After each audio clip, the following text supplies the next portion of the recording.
Hi, it's Becky with Icing on Top Becky's Cakes, and today I'm going to show you a super easy way to doctor up a cake box mix to make delicious pumpkin cupcakes.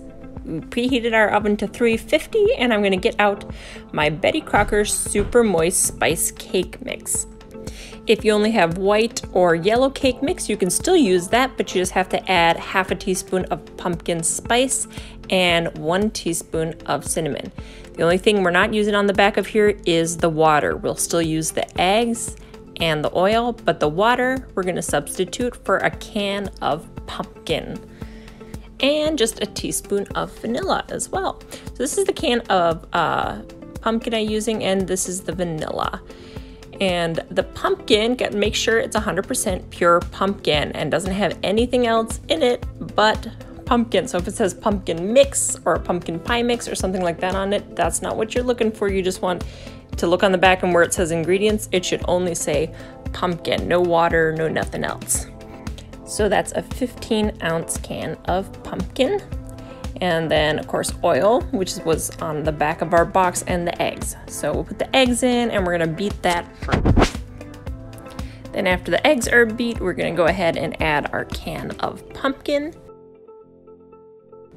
And then the half cup of oil and 1 teaspoon of vanilla.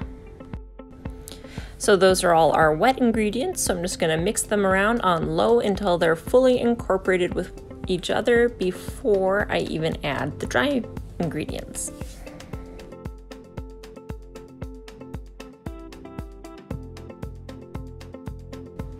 Then I'm just going to go ahead and sift in the entire box of that spice cake mix.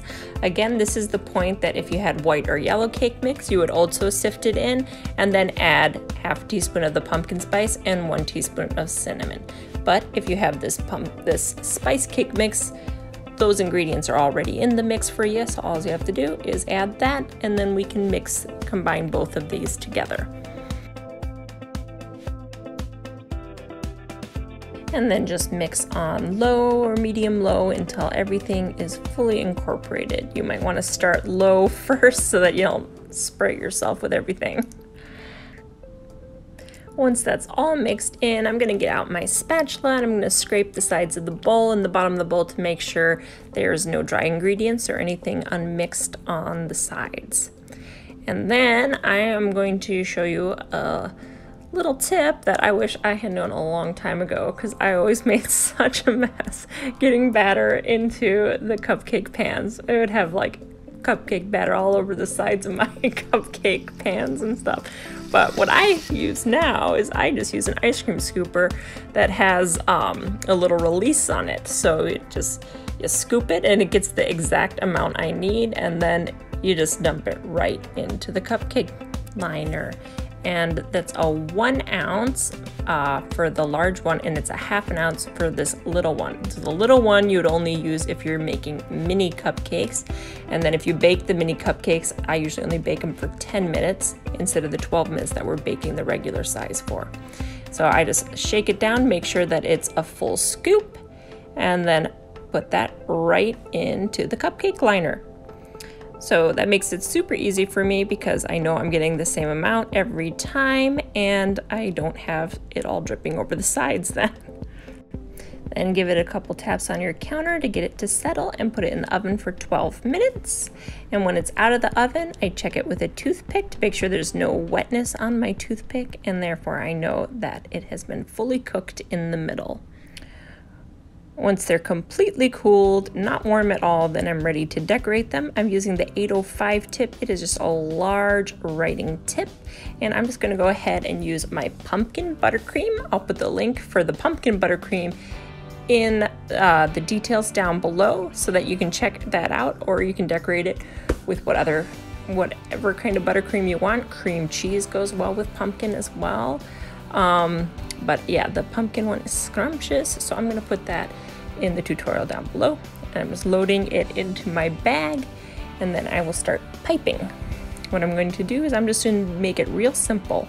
I'm going to make a little mound in the middle, and then on either side of my mound, I'm just going to go right up with one stripe there, goes directly to the other side, go right up, and then come in from that side. And then we'll do one in the middle and then spin that cupcake around and do the same thing to the back.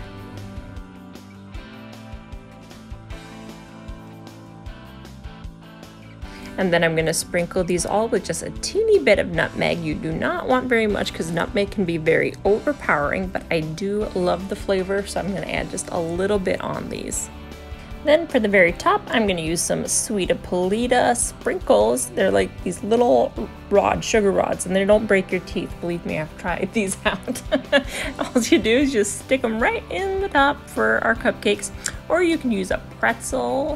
What else can you use? You can use a churro. If you've seen those boxes of cereals, and they actually have churros in them. That's a cereal. That's amazing. That's a really good cereal, which is totally terrible for you, but they would make great tops.